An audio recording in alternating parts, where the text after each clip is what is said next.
it is time for us to start getting this polythene up on the walls. This is a vapor control layer. Polythene, it's 500 gauge, so it's really strong. 2.7 meters in width. My walls are 2.45, there or thereabouts, which means that what we can do is we can leave a little bit of lap down on the floor, which will go under the floorboards, and we can lap it up on the ceiling a little bit as well. So that will get a really nice tight barrier, and also it'll just save us a little bit of hassle having to connect and overlap sheets and tape them and all the rest of it. So this actually folds, this is half the length of it.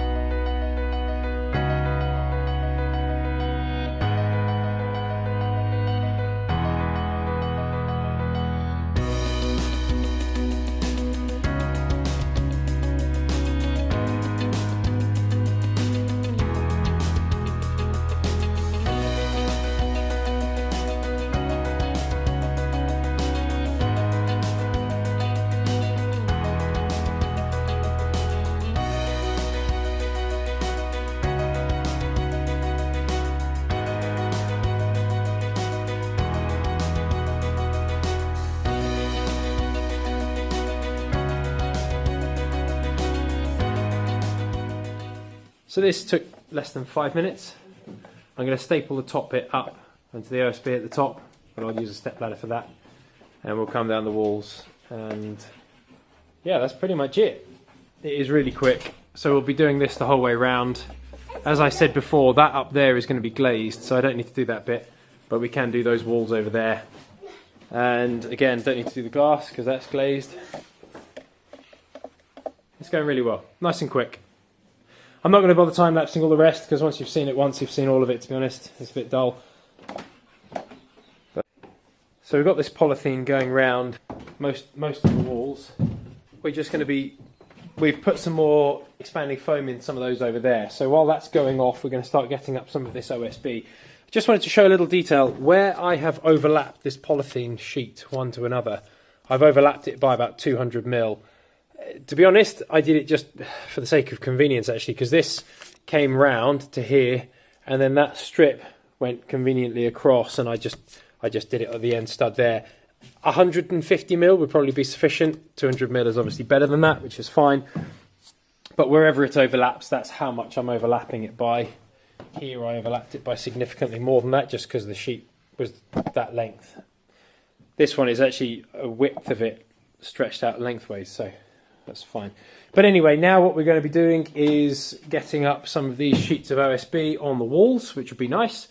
So that polythene will be going. We're going to sit it on top, sit the OSB on top of the polythene there, and then that will lap over, and we'll staple that up to the top.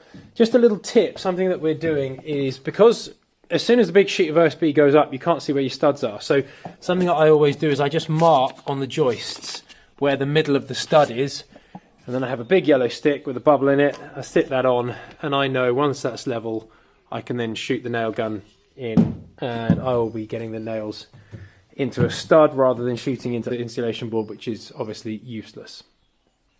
So we're going to get some of these sheets of OSB up now, and yeah, see how we get on.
Right, I have done 3 sheets now of OSB. You may have seen in the time lapse I made a bit of a mistake with that one. I didn't check where the stud was, but I had put so many nails in that I didn't want to take it out because it would smash out the OSB, which is a faff. So what I did is I wedged behind it and I chopped it in place, and that worked fine. And because I wedged it behind so I didn't cut or damage any of the polythene, I really wanted to make sure that I kept that fine, and I didn't touch it, so that's good. And then I was back onto full width sheet pretty much on this one here. That one I'll have to cut down, and then a few more cuts around the corner. Right, I'm going to go have lunch and I'll carry on after lunch. Okay. Right, so we've done all the polythene in this outside kitchen area now, making sure that all of the gaps where there was missing insulation have been filled, and also using a whole load of expanding foam to fill in any cracks. Now that that's done, what we're going to do is we're going to run around the outside of the walls here and put the polythene up in there. Once we've done that, we've pretty much finished with the polythene, and we will be putting the OSB up on these walls here. So we have now done the OSB on all of these walls, all the way around. I didn't bother putting poly behind here because it's solid timber. That's the header above the window, so there is nothing behind there, no insulation or anything, but the rest of it goes the whole way round. Little expansion gaps, which maybe that's overkill, but I'd rather have it than not. And then that's all the way around here.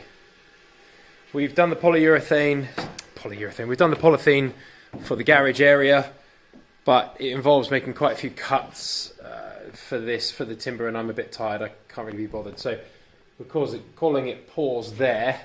What we're going to be doing now is we're just going to be setting out for where I need to run my electrical cables for the kitchen area. So I've got this stand and we've got a laser, and we're going to set that up so we know what height the counter is going to be, and then we'll figure out the height that the electrical plug sockets are going to be, and it just make it easier for me to visualize them and also just see exactly where I need to run the cable.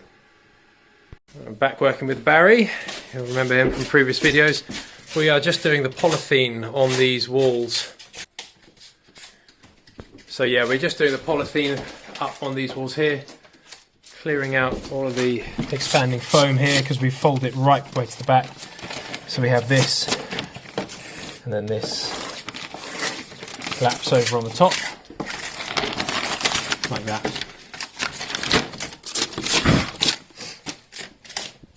So we're going to be working our way around the room, stapling it in place, and then we're going to be putting the OSB up on the walls. I still need to finish the insulation here. I started the insulation in the loft before Christmas.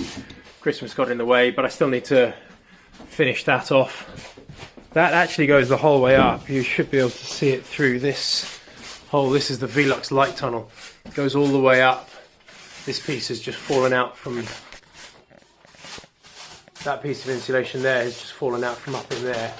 But it goes the whole way up, and I'll be doing the same, insulating that, all of that. I know in a previous video I said I was going to leave it vented and uninsulated and cold, but I've actually got tons of insulation left over, so I may as well use it. If we wanted to use that as a storage space for clothes and other things or anything, then we can, and it is fully insulated. So it also provides a bit more of a barrier into the loft. It's not 100% necessary, but it's kind of nice to have.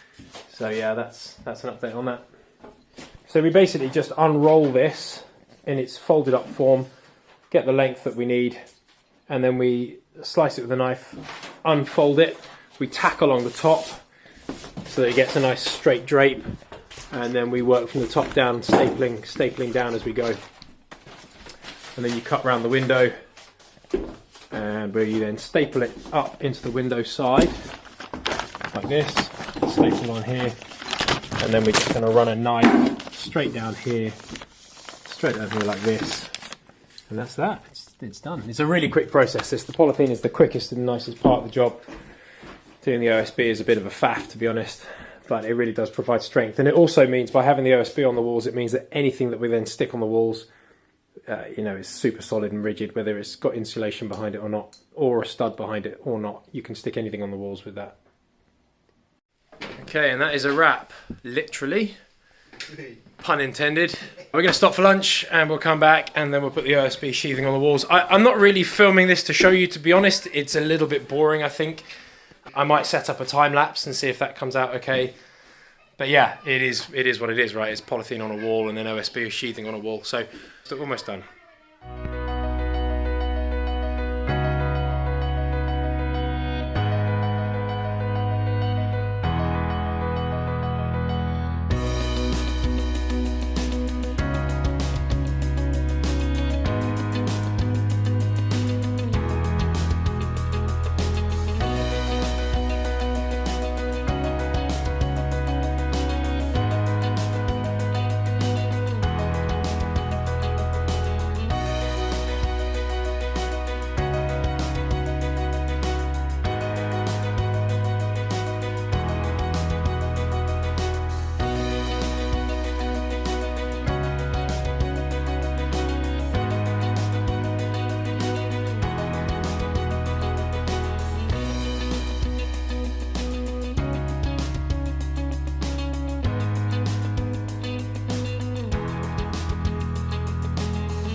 So to wrap up this video, we haven't actually quite finished everything here, but we're mostly there. So we're still a little bit open here. Got the rest of these OSB boards ready to go up, but the rest of the room is starting to come together a little bit. So we've got the pipes here up in copper. The reason being, we've actually paused this side section of the build so that we can focus on the downstairs and the back. So I'm going to be wrapping this video up here simply because the rest of this process is going to be exactly the same as the downstairs and the back. So this was, you know, a mixed video of two different areas to show you what it looks like inside timber frame walls. These ones, we're going to be counter battening everywhere with those blue battens, you know, and bring a service void here because we're going to have a towel rail so we can bring up, you know, the tails in copper and come out the back of the wall. We're also going to be having a false wall here in the bathroom. That'll be in a different video. Got the timbers here to do that. But like I said, we're going to be pausing this for now. I think the next time that you see this room, I'm probably not going to show you the wiring up in here because, again, it's going to be the same as everywhere else downstairs. And the insulation, again, it's boring. I think the next thing that you're going to see from us is when we break through at this point here. This is going to be where the staircase is, and we're going to be knocking through, putting a staircase in. We have a concrete lintel around here, which I think is too low. Although the stairs are going to be running down, I think that's probably a bit too low for where we are. The difficulty is, the challenge we've got is we're also going to have a staircase running up to the loft. And if the staircase is running up, it can't be that the entrance to the doorway cuts across where that staircase is. So that's going to be a little bit of a challenge for us to sort. That's going to be at some point further down the line. But I think that's the next time you're going to see this video, see this portion of the build. So I'm going to wrap this up here. I hope you found that helpful, informative, useful, and I will see you on the next video. Please do like, comment and subscribe.